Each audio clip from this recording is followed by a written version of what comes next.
네, 하나님께서 우리에게 주시는 말씀은 전도서입니다. 전도서 3장 1절입니다. 전도서 3장 1절. 네, 한 절입니다. 전도서 3장 1절입니다. 다 같이 한 목소리로 읽어보도록 하겠습니다. 전도서 3장 1절 같이 읽어보겠습니다. 시작. 범사에 기한이 있고 천하 만사가 다 때가 있나니. 우리 한 번 더 읽어봅시다. 시작. 범사에 기한이 있고 천하 만사가 다 때가 있나니. 아멘. 오늘 하나님께서 우리에게 주시는 말씀의 제목은 일하시는 하나님, 일하시는 하나님이라는 제목으로 말씀을 선포하도록 하겠습니다. 우리 앞뒤 사람과 인사합시다. 하나님이 일하십니다. 하나님 일하십니다. 한 번 더 인사할까요? 하나님이 일하심을 봅시다. 하나님의 일하십니다. 아멘. 아멘. 하나님의 일하심을 보고 계십니까? 네, 매 삶 속에서 하나님의 살아계심을, 그 역사하심을 인정하시며 그 역사하심 가운데 네, 감사로 나아가고 계십니까? 아멘. 네, 그렇게 잘 나아가고 있음을 고백합니다. 오늘 우리에게 주신 이 전도서는 하나님의 통치를 이야기하고 있습니다. 쉽게 말해서 하나님께서 모든 것을 만드셨고 모든 것의 주인이시다라는 말을 전도자가 전도서를 통해서 선포하고 있습니다. 우리의 삶 속에도 하나님이 우리의 주인이시며 우리의 모든 것 되시는 그분이 우리를 이끄심을 고백하는 귀한 저와 여러분 되기를 소망합니다. 아멘. 하나님의 통치는 그럼 어디서부터였을까요? 하나님의 통치는 어디서부터 시작이 됐을까요? 우리 성경을 보면 어디서부터 시작됐습니까? 네, 태초에 뭔가 다른데요. 네, 태초에 하나님의 말씀이 계시니라. 그 말씀이 우리를 이끄시고 그 말씀을 통하여 하나님께서 세상을 이끌고 계신다는 것을 우리가 매 순간 선포하기를 원합니다. 결국 하나님의 말씀을 통하여 그 말씀이 생명이 돼서 우리를 통치하실 뿐만 아니라 이 세상을 통치하고 계십니다. 결국 하나님의 통치는 하나님께서 처음에 만드셨던 창조와 연관이 있습니다. 여러분, 창조를 가볍게 여기지 마십시오. 하나님 주신 이 창조, 피조물들, 하나님 주신 자연들, 하나님 주신 생명들을 귀하게 받아들이시고 나 자체를 하나님의 자녀로 받아들이시며 나아가기를 원합니다. 그럴 때 하나님이 반드시 나와 함께 하신다는 것을 알려주실 겁니다. 세상이 발달하고 세계가 하나님이 없다라고 선포해도 하나님은 살아계시며 하나님을 믿고 따르고 하나님께 영광 돌리는 자에게 반드시 그분의 영광을 나타내실 줄 믿습니다. 광야에서도 하나님은 보이셨고 바벨론의 포로기에서도 하나님은 역사하셨으며 하나님이 애굽에 포로된 이스라엘 백성들에게도 하나님께서 역사하셨습니다. 지금 현재 이 대한민국에 지금 세계 정세가 악화되고 있는 이 상황에서 하나님을 대적하는 세력들이 많이 있음에도 불구하고 하나님의 살아계심은 반드시 그 살아계심을 통하여 우리가 앞으로 나아갈 수 있음을 고백합니다. 여러분, 하나님의 살아계심을 우리가 매 순간 선포하기를 원합니다. 성경에 보면 하나님께서 창조를 하실 때 창조에 대한 개념이 여러 가지가 있습니다. 그런데 하나님께서 귀하고 그리고 하나님께서 집중하셨던 창조의 개념들이 있습니다. 그 개념이 뭐냐면 하나님은 시간에 대한 개념을 굉장히 중요하게 생각하셨습니다. 성경에 보면 호라라는 헬라어 말이 있습니다. 시간의 한 시점을 의미합니다. 호라라는 말은 한 시점을 의미합니다. 여러분, 크로노스라는 걸 잘 아시죠? 크로노스가 뭐죠? 네, 하나님의 때를 얘기합니다. 크로노스 하나님의 때입니다. 카이로스는 뭡니까? 하나님이 정해놓은 세월을 의미합니다. 결국 하나님이 말씀하신 모든 것 가운데 하나님의 계획 가운데 시간이 들어가지 않는 것은 아무것도 없는 것은 아니다라는 것입니다. 에베소서 5장 16절에 이런 말씀이 있습니다. 세월을 아끼라 때가 악하니라. 다시 한번 읽어볼까요? 시작. 세월을 아끼라 때가 악하니라. 여러분, 세월을 아끼기를 원합니다. 세월을 아껴서 하나님께 속한 자가 되길 원합니다. 때가 악하기 때문에 세월을 아끼라는 말이 아닙니다. 때는 처음부터 악했고 세월을 아끼는 것이 하나님의 자녀된 본분이기 때문입니다. 여러분, 이 말을 원어로 풀면 세월은 카이로스입니다. 아끼다는 엑사도르라는 말입니다.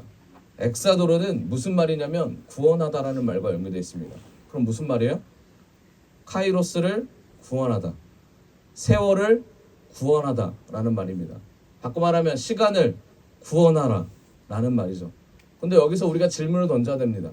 어떻게 시간을 구원할 수 있을까? 하나님께서 만드신 세상 가운데, 시간 가운데 나에게 주어진 24시간 가운데 이거를 어떻게 하나님 말씀하신 구원과 연결 지을 수 있을까? 우리는 구원받은 백성으로 나아갑니다. 살아가요. 그리고 예수 그리스도의 힘입어 우리는 구원을 받았습니다. 부활된 증인으로 살아갑니다. 그런데 우리의 삶 속에 우리에게 주어진 이 시간을 어떻게 하나님의 백성으로 구원받은 자로서 살아갈 수 있냐라는 거예요. 좀 어렵습니다. 그렇죠? 어려운 얘기예요. 우리는 마음으로 믿음으로 나아간다고 말합니다. 그러면서 우리가 해야 될 일을 하지 않아요. 하지 않을 때가 있습니다. 그걸 게으름이라고 하죠. 그게 구원받은 백성으로 살아가는 겁니까? 아니에요. 부지런해야 되죠. 잠언 말씀에도 부지런하라고 되어 있습니다. 부지런하라는 것이 구원받은 백성입니까? 그것도 아닙니다. 부지런한다라는 것만으로 구원으로 다가갈 수 없다라는 얘기합니다. 그러면 시간을 구원하라는 말은 뭘까? 시간을 구원하라는 말은 하나님의 통치 안에 있으라는 얘기입니다. 하나님께서 말씀하신 그 시간 안에 우리가 들어가야 될 줄 믿습니다. 그럼 어떻게 들어갈 것이냐? 어떻게 들어갈 것이냐? 이게 전도자가 말하는 핵심입니다. 어떻게 하나님이 주신 시간 안에 우리가 들어가서 그 통치 안에 실패를 누리더라도 성공을 누리더라도 하나님 한 분만이 영광받는 구원자로서 구원받은 백성으로 살아갈 수 있는가? 이게 전도자가 하는 말이에요. 여러분 이게 우리의 말이 되길 원합니다. 진정한 크리스찬이 되길 원합니다. 무슨 행동을 하든 어떤 말을 하든 어떤 생각을 하든 어떤 관계를 가지든 간에 결국 모든 것이 하나님께 영광 돌리는 삶으로 가기를 우리가 원합니다. 24시간 365일이 모든 사람에게 동일하게 주어집니다. 하나님께서 일반 은총으로 다 우리에게 다 주셨습니다. 어떤 사람은 100년을 살고 어떤 사람은 90년을 삽니다. 어떤 사람은 태어나자마자 죽는 사람도 있고 어떤 사람은 하나님의 때에 우리가 생각한 것보다 더 빨리 하나님이 데려가시는 분도 있습니다. 여러분 성경이 말하는 시간 개념은 뭘까요? 100년 동안 하나님을 섬기라는 것을 얘기하는 걸까요? 아니면 50년 동안 하나님을 섬기라는 얘기를 하는 걸까요? 여러분 성경이 말하는 건 50년을 섬겨도 100년을 섬겨도 30년을 섬겨도 그 시간의 의미가 내가 어떤 시간의 의미를 갖고 살아가느냐에 집중하고 있습니다. 여러분 오늘 하루를 산다고 해도 하나님과 연결된 하나님과 관련된 삶을 살아갈 때 우리의 영혼은 깨어날 줄을 믿습니다. 우리의 영혼이 하나님과 연결될 줄을 믿습니다. 결국 무엇을 얘기하는 겁니까? 물리적인 시간과 물리적인 하나님께서 주어진 것에 한계적인 제한적인 것에 만족하는 것이 아니라 그것을 늘리는 데에 집중하는 것이 아니라 영원하신 하나님께서 영원히 하나님께 주신 시간 영원히 하나님께서 주신 은혜를 맛보고자 나아가기를 소망합니다. 결국 하나님의 시간 가운데 하나님의 계획 가운데 우리가 순종함을 고백하며 우리 입술로 하나님의 통치를 받겠다고 고백하는 그 순간 우리는 어떤 일이 일어나냐면 영원한 세계가 열릴 줄 믿습니다. 하나님께서 아담을 창조하셨을 때 유한한 시간을 만드신 것이 아닙니다. 하나님은 아담을 창조하셨을 때 영원한 하나님의 나라에 들어갈 아담을 창조하셨습니다. 죄된 인간으로 그게 끊어졌을지라도 하나님은 아담을 통해서 영원한 세계 하나님과 함께하는 통치하는 하나님의 것들을 다스리는 하나님의 대리자로 아담을 세우셨습니다. 동의하시죠? 우리가 그것을 회복해야 됩니다. 그런데 우리는 세상은 영원한 것보다 유한적인 것을 보게 만듭니다. 눈을 막아요. 귀를 막게 만듭니다. 그래서 하나님의 것을 보지 못해요. 그래서 천국의 것을 꿈꿀 수 없게 만듭니다. 왜 그렇습니까? 천국의 것을 꿈꾸는 순간 우리의 영혼이 살아나기 때문입니다. 사단이 막기 시작해요. 여러분 그럼 우리 안에 있는 우리에게 주신 하나님의 천국이 무엇입니까? 하나님 백성으로서 받아가야 될 하나님의 상급이 무엇입니까? 그것을 우리 각자가 하나님과 풀어야 될 이야기라고 생각합니다. 결국은 이것이 뭐예요? 이것은 하나님께 영광을 돌리는 삶과 연결이 됩니다. 내가 내 시간을 내 시간만으로 사용하는 것이 아니라 하나님이 주신 시간 가운데 영원한 하나님의 계획에 내가 동참하고 유한해 보이지만 이 유한한 가운데 나에게 주어주신 10년밖에 없다는 시간, 20년밖에 없다는 시간에 매이는 것이 아니라 이걸 통해서 영원한 세계에 들어간다는 것을 가정하며 그리고 믿으며 나아갈 때 그 삶은 하나님 앞에서 귀한 시간이라는 것입니다. 여러분 이 시간이 지금 저와 여러분에게 있을 줄을 믿습니다. 이게 고난의 때가 될 수도 있고 광야의 때가 될 수도 있고 내 인생의 가장 큰 황금기가 될 수 있습니다. 그게 중요한 게 아니에요. 고난의 때에 내가 하나님의 통치를 받느냐, 황금기 때 내가 하나님의 통치를 받느냐, 결국 하나님의 통치 안에 이것들이 이루어지는 거냐라는 질문이 가장 중요하다는 겁니다. 그러면 양옆을 보면서 우리가 내가 저 사람보다 못하네, 저 사람 나보다 못하네 라는 질문과 대답을 우리가 할 필요가 없다는 거예요. 왜 그렇습니까? 우리는 한 곳을 바라보며 동일하게 하나님 백성으로 나아가기 때문입니다. 결과적으로 구체적으로 하나님께 영광을 돌리는 인생은 뭡니까? 그러면 하나님의 통치받는 자로서 그 통치를 선포하는 자겠죠. 하나님 오늘 인생 가운데 하나님 주신 은혜가 너무나 큽니다. 하나님 내 은혜 가운데 하나님이 하시지 않은 것은 아무것도 없습니다. 이 고백이 우리에게 일어날 줄 믿습니다. 여러분 제가 어떤 초등학생을 만났는데 이 초등학생이랑 대화를 해서 6학년이었어요. 이 초등학생 이런 얘기를 하는 거예요. 왜 살아야 되는지를 모르겠습니다. 이런 질문을 하더라고요. 그래서 제가 왜 살아야 되는지 이유를 모르겠다고 하길래 우리 교회 우리 친구들은 아닌데 그런 얘기를 하길래 제가 부모님도 아시니? 그래서 물어봤어요. 너가 왜 살아야 되는 이유를 네가 말했을 때 부모님이 너의 그런 질문에 대답 그 질문들을 아시니? 근데 모른대요. 나한테 하는 이유가 뭐야? 물어봤어요. 그랬더니 왜 살아야 되는 이유를 알 것 같아서 물어봤다는 거예요. 그래서 말해줬습니다. 정답을 얘기해주는 게 아니라 오답을 제공해줬어요.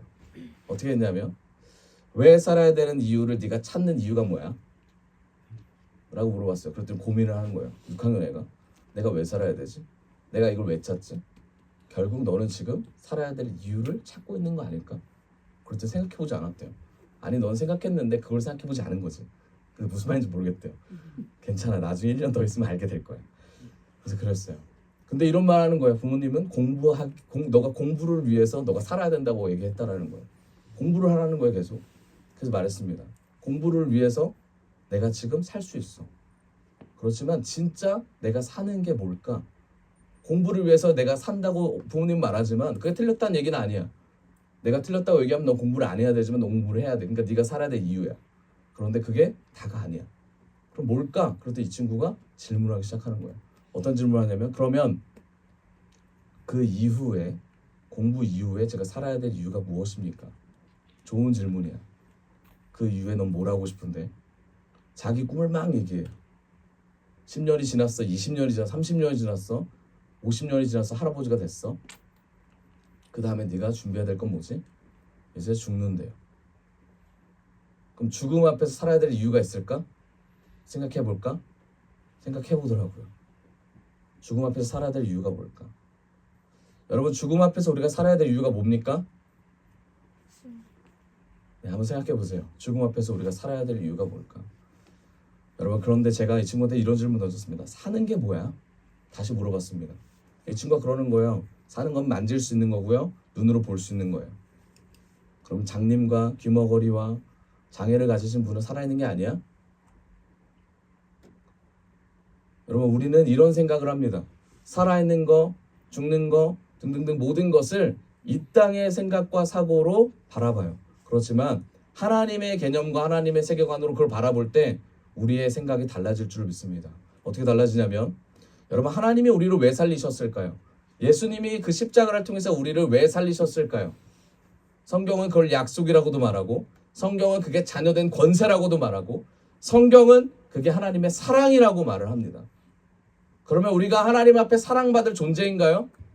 내가 하나님 앞에 사랑받을 존재이기 때문에 그 아들이 나 대신 죽는 것이 당연한 겁니까? 우리는 그렇게 당연하게 생각하며 살아가요. 아니 그런 질문도 하지 않아요. 왜냐하면 그게 너무나 익숙해졌기 때문이에요. 여러분 우리가 고민해야 될 건 뭐냐면 예수님이 우리를 위해 죽었다라는 그 사실을 받아들이는 것만으로 우리가 구원받은 백성이 될 수 없습니다. 그럼 우리가 그 사실을 넘어서 뭐가 있어야 되냐? 하나님의 증표가 있어야 돼요. 어떤 증표예요? 내가 하나님의 자녀다라는 증표. 지금 죽어서 천국 간다라는 믿음의 확신이 내 안에 있어야 됩니다. 그 믿음의 확신이 뭐로부터 시작해요? 그게 말씀이라는 겁니다. 그 말씀이 내 삶의 원동력이 돼서 내 삶의 방향이 돼서 목표가 돼서 천국을 바라볼 수밖에 없는 나의 모든 생활 패턴이 그쪽으로 연결이 되고 있다면 우리는 하나님의 백성과 자녀로 살아가는 거지만 그게 아니라 가다 보니 교회였고 들어가다 보니 교인들이 많은 곳이었고 하다 보니 예수님을 들었고 여러분 여기까지는 인도하심으로 나아갈 수 있어요. 그 다음은 뭡니까? 하나님의 자유의지, 하나님 주신 자유의지로 하나님이냐 아니냐를 선택하면서 가는 거예요. 세상은 말해요. 옳은 길이 많다고 말합니다. 구원받을 길이 많다고 말해요. WCC가 얘기하죠. 그런데 구원받을 길은 오직 하나입니다. 누구죠? 예수 그리스도 믿는 믿음으로. 아멘. 여러분 그 한 길로만 우리가 나아갈 수 있어요. 그럼 우리가 그 길을 붙잡기 위해서 해야 될 건 뭐예요? 거짓 길을 가지를 쳐야죠. 거짓 길을 가지를 칠 수 있는 힘은 뭡니까? 말씀이죠. 아멘. 그리고 내 안에 예수 그리스도의 능력이고 은혜죠. 그런데 그거에 집중하지 않고 그것보다 더 큰 것, 더 보이는 것에 집중하다 보면 내가 사는 건지, 내가 죽어가는 건지, 내 영혼이 지금 숨쉬고 있는 건지, 내가 지금 목마른 건지, 여러분 이걸 알지 못한 채 나아간다는 거예요.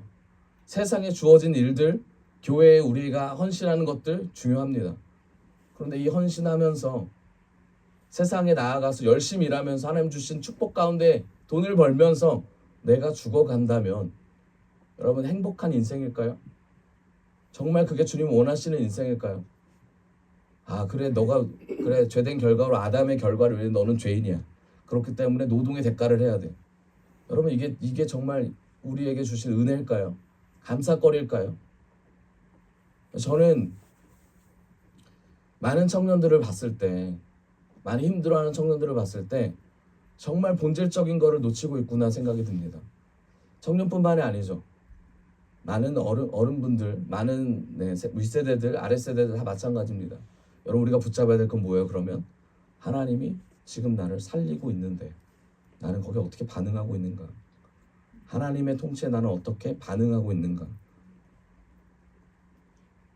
하나님의 통치를 우리가 깨닫기를 원합니다. 깨달으려면 그리고 그 깨닫는 것을 살아내려면 반드시 영적인 분별이 필요합니다.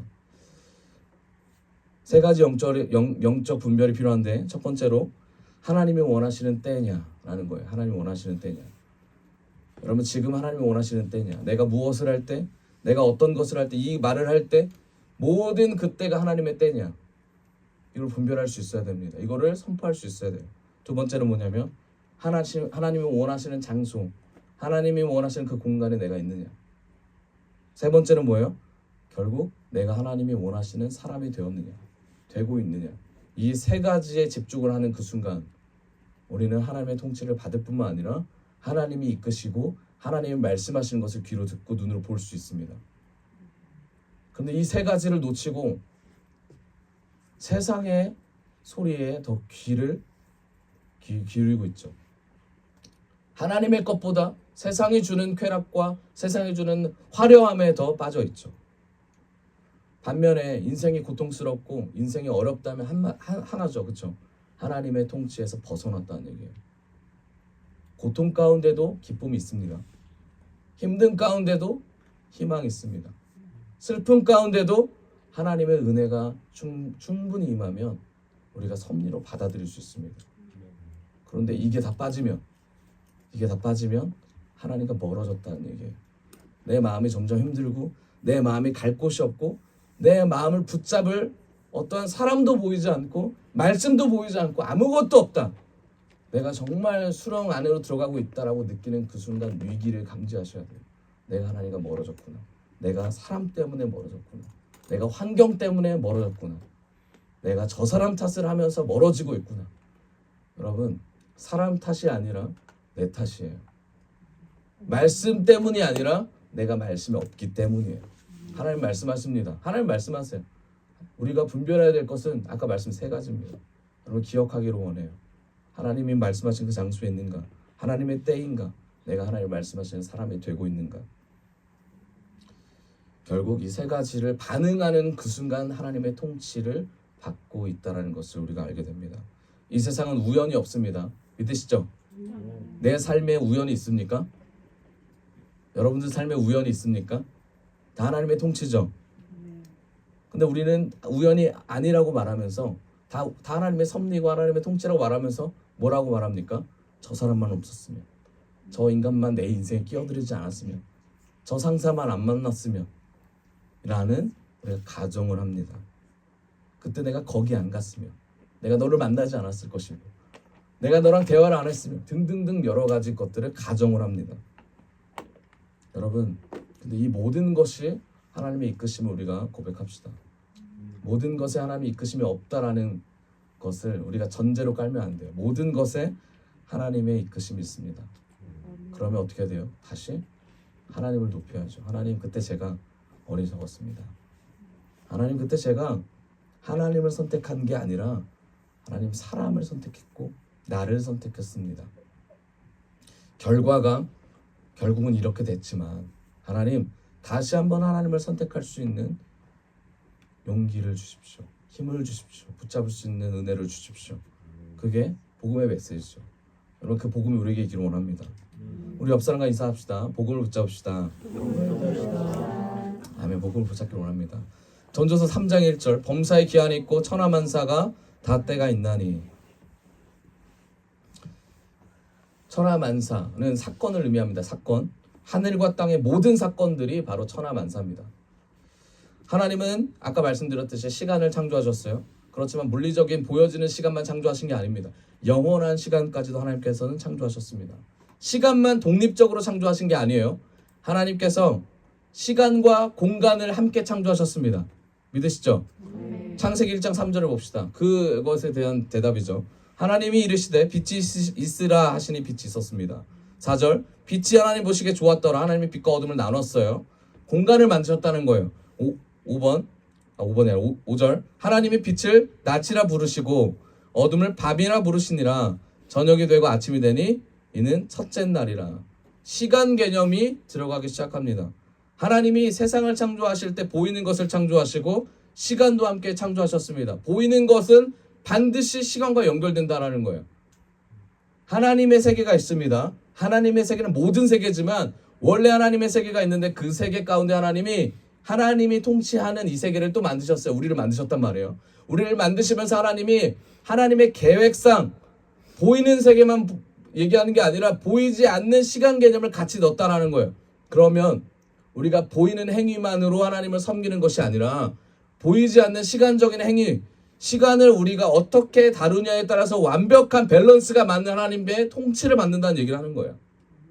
근데 우리가 이 시간적인 개념을 우리는 무시한단 말이에요. 근데 놀랍게도 공간에 들어가면 시간은 따라갈 수밖에 없어요. 근데 우리가 공간에 집중한단 말이에요. 행위에 집중한단 말이에요. 그럼 우리 시간을 어떻게 다스리고 세월을 아낄 수 있을까? 아까 말씀드렸듯이 하나님 앞에서 이거를 구원받는 시간으로 바꿀 수 있을까? 바꿀 수 있습니까? 제가 이 말씀을 준비하면서 엄청 궁금한 거예요. 여기까지는 주님 주신 은혜로 나왔는데 하나님, 그 다음은 어떡합니까? 세상을 창조했다는 하나님 말씀을 보니까 시간과 공간이 묶여 있어요. 그리고 여기까지 나와서 하나님, 그러면 저는 어떻게 살아야 됩니까? 여러분, 이걸 관계성이라고 그래요. 관계성. 하나님과 공간과 시간, 이 세 가지가 엮여 있는, 이걸 관계성이라고 합니다. 그럼 바꿔 말하면 공간과 시간을 연결하시는 누구를 보면 돼요? 우선 하나님을 보면 두 가지가 연결돼요. 근데 우리는 하나님을 안 보고 사람을 보면서 행위를 하니까 하나님이 없이 시간이 붕 뜨는 거예요. 그럼 이 시간이 우리는 어떻게 생각하냐면 많은 시간을 할애해야 하나님이 나를 봐주시겠구나. 많은 시간을 하나님께 드려야 하나님이 나를 봐주시겠구나. 그렇지 않습니다. 하나님을 보는 그 순간 우리가 행동하게 되고 그 행동을 하나님이 책임지신다는 거예요. 그 안에 시간이 들어가고 그러면 하나님을 선포하는 그 순간 우리의 구원이 이루어진다, 안 이루어진다? 이루어지고 있다. 그래서 모든 피조물은 공간으로 연결되어 있어요. 우리 모두 다 연결되어 있잖아요. 모두 다 연결되어 있어요. 우리의 시간 또한 모두 다 연결되어 있어요. 그럼 우리가 생각을 바꿔야죠. 저 사람의 시간도 귀하고 나의 시간도 귀하고 누구 안에서? 하나님 안에서. 근데 세상은 이 시간을 어떻게 측정합니까? 하나님은 하나님을 섬기는 걸로 세상을 측정해요. 하나님께 매여 있고 하나님께 기도하고 하나님께 말씀하고 삶을 하나님 중심으로 사는 것을 세상 하나님은 말씀하십니다. 그게 마음과 뜻과 정성을 다해 나를 섬기는 것도 그게 예배죠. 그걸 알았어요, 솔로몬이. 그래서 계속 예배를 드리죠. 그걸 알았어요, 다윗이. 그래서 계속 예배를 드리는 거예요. 하나님께 예배 드리는 것이 무엇보다 중요하고 하나님이 좋아하시는 거구나. 그래서 그렇게 성전을 짓기를 원하는 거예요. 그렇게 예배당을 짓기를 원하는 거예요. 그런데 세상이 이걸 바꿔요. 어떻게 바꿉니까? 너 시간 내가 살게. 뭘로? 돈으로. 네 시간을 내가 살게. 돈으로. 너의 가치는, 네 시간의 가치는 돈으로 환산할 수 있어요. 여러분, 시간의 가치를 돈으로 환산할 수 있어요? 환산할 수 없어요. 시간의 가치를 돈으로 환산하는 시기가 언제부터입니까? 바벨론 포로기 때부터예요. 바벨론 때부터. 그전에는 그냥 노역이었어요. 그냥 고역이었다고요. 여러분, 세속적으로 물드는 그 순간 하나님의 것들이 세상의 것으로 매김돼요. 돈으로 정해지기 시작한 거예요. 저와 여러분의 가치가 돈으로 매겨질 가치입니까? 돈으로 매겨질 수 없는 가치예요. 그런데 왜 우리는 돈으로 매겨지는 가치를 선호합니까? 왜 내 연봉이 오르기를 원하고, 왜 내 가족이 돈을 더 잘 벌기를 원합니까? 왜 내 자녀들이, 왜 내가 돈을 버는 거에 그렇게 목숨 겁니까? 왜 내가 세상에 속해서 살아가기를 선포합니까? 왜 그래요? 방금 말씀드린 이거예요. 시간의 구원이 이루어지지 않기 때문에, 세상의 악한 것에 반응하지 않기 때문에, 세월을 아끼지 않기 때문에 다 연결되는 겁니다. 내가 진정으로 하나님께 통치받는 인생이냐 아니냐 궁금하지 않기 때문에. 여러분, 하나님은 그런 사람을 원하십니다. 하나님께 통치받는 자가 여러분 많지 않아요. 정말 많지 않습니다. 하지만 우리 교회 모든 분들은 하나님의 통치를 받고 계심을 믿습니다. 하나님의 통치 가운데 받고자 하며 나아가고 계심을 믿습니다. 여러분, 우리가 통치를 받아도 이 통치를 놓칠 때가 있어요. 그래서 우리가 말씀을 하나님께 말씀드리잖아요. 하나님 도와주십시오. 은혜를 주십시오. 결론은 뭡니까? 하나님이 우리 인생을 통치하는 것이 중요하다고 말씀드리는 거예요. 단순하게 주님 나를 사용해 주십시오. 나를 통치해 주십시오. 이건 너무나 쉬운 얘기예요. 말은 누구나 다 할 수 있어요. 그런데 정말 이 통치를 가지고 울부짖냐는 거예요. 정말 하나님 앞에 나아가냐는 거예요. 여러분, 요셉이 하나님을 알았습니다. 근데 하나님에게 통치받기를 원했어요. 보디발 장군 집에서 하나님의 때를 기다렸습니다. 자기가 내가 좀 더 내가 왜 이렇게 팔려 나와야 되라고 마음을 먹었다면 그곳에 있지 않아야 되죠. 근데 요셉은 끝까지 참았어요. 다니엘도 마찬가지였죠. 모든 하나님의 사람들은 아까 말씀드렸던 하나님의 때를 기다렸습니다. 하나님 말씀하시는 걸 기다렸어요. 그러면서 하나님의 사람이 되기를 간구했습니다.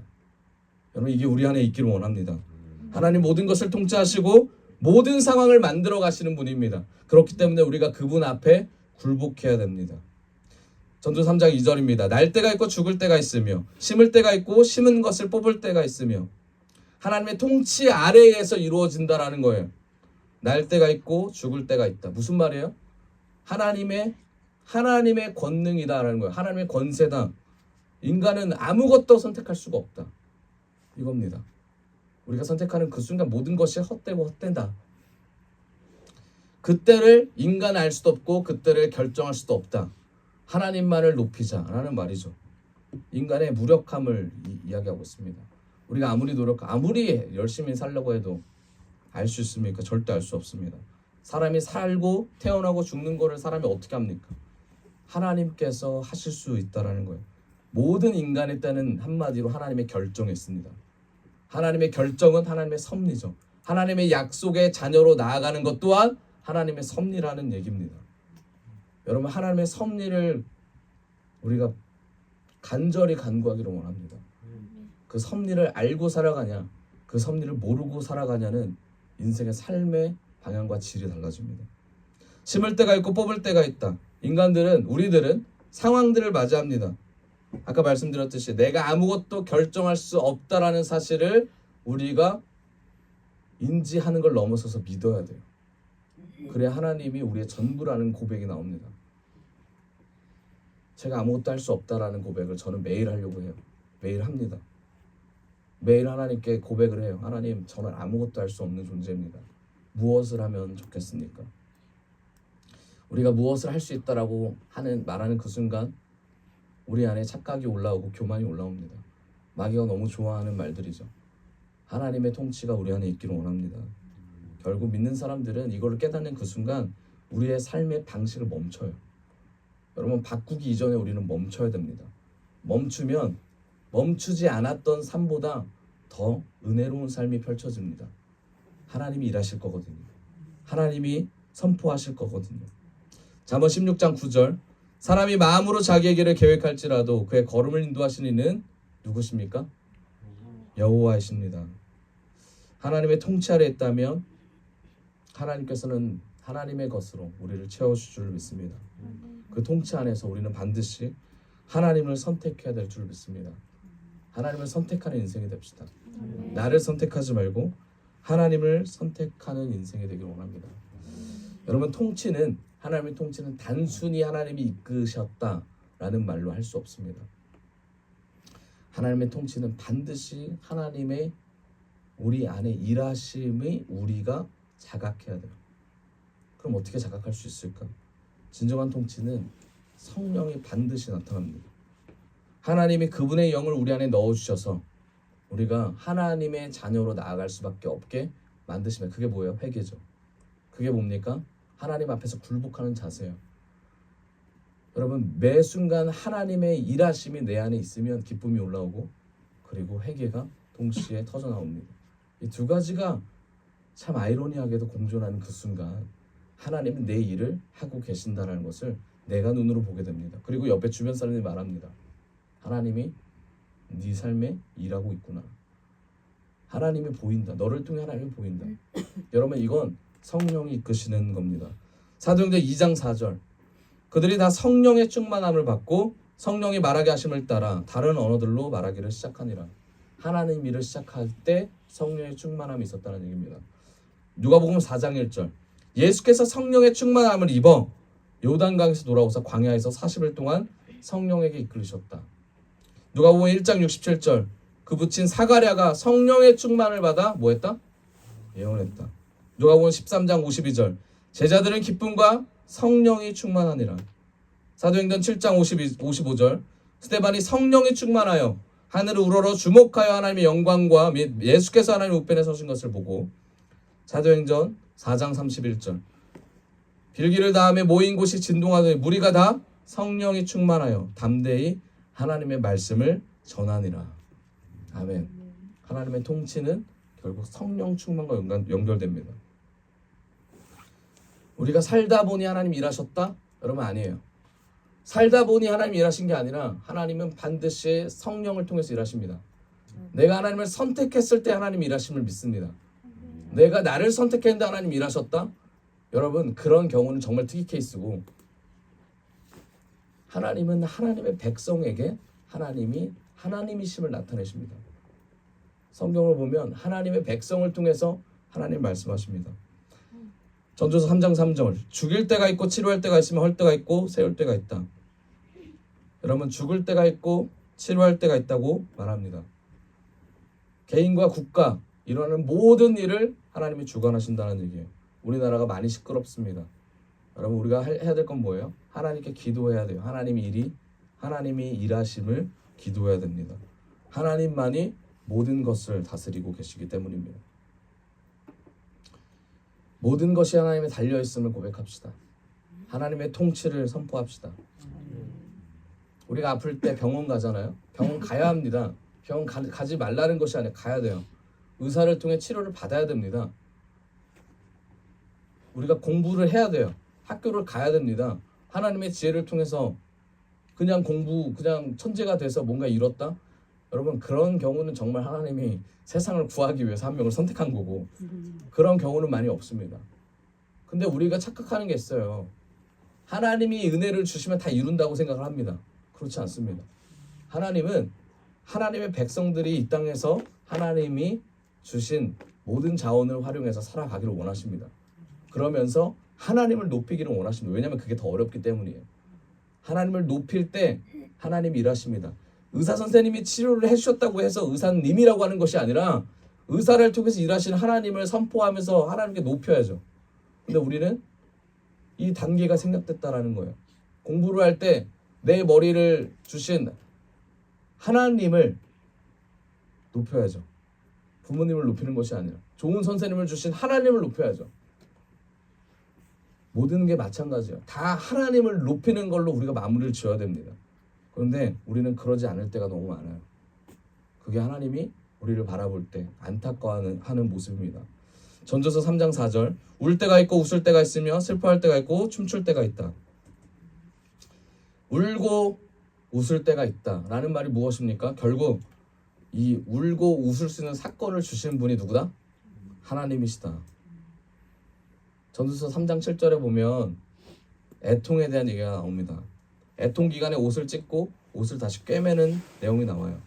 결국 화와 복 모든 것이 하나님의 섭리 안에 있다라는 얘기입니다. 기쁨도 마찬가지예요. 하나님의 의가 우리에게 임할 때 그 기쁨이 하나님의 기쁨이 됩니다. 내가 무엇을 해서 기쁘는 것은 더 이상 그걸로 만족이 오지 않습니다. 여러분 하나님의 통치 안에 하나님의 것을 붙잡기를 원합니다.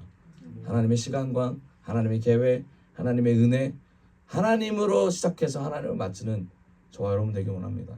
말씀에 이제 결론을 맺을 텐데 결론을 맺기 전에 여러분 예전에 제가 설교했던 느헤미야 기억하시죠?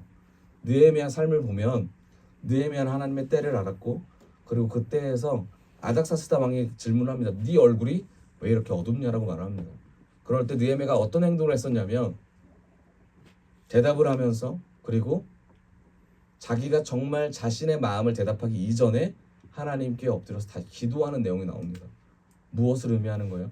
하나님의 통치는 하나님의 때에 하나님의 상황 가운데 다시 한번 하나님께 돌이키는 것을 의미합니다. 여러분 모든 일이 잘 풀리고 모든 일이 잘 안 풀리는 이 과정에서 하나님께 다시 돌이키며 기도할 때 하나님이 우리 입술에 하나님의 말씀을 넣어주실 것이며 하나님의 자녀고 하나님의 백성이다라는 것을 우리 스스로 고백하게 만드실 줄 믿습니다. 그게 우리를 이끄신 하나님의 놀라운 사랑입니다. 하나님과 함께 살아가기를 원합니다. 하나님을 더 추구하기를 원하고 하나님의 믿음 안에 나아가기를 원합니다. 여러분 마지막으로 한마디만 더 드리면 여러분 그러면 통치라는 개념이 있잖아요. 지금까지 했잖아요. 그럼 통치는 흐르냐 아니면 머물러 있냐? 여러분 이 질문에 대해서 통치는 흐릅니다. 하나님의 통치는 흘러요. 계속.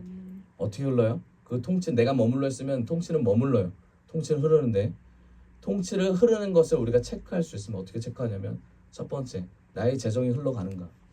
하나님 주신 재정이 하나님의 주신 말씀대로 흘러가는가? 재정의 흐름 이게 하나님의 통치의 첫 번째입니다. 두 번째는 뭐예요? 관계의 흐름이에요.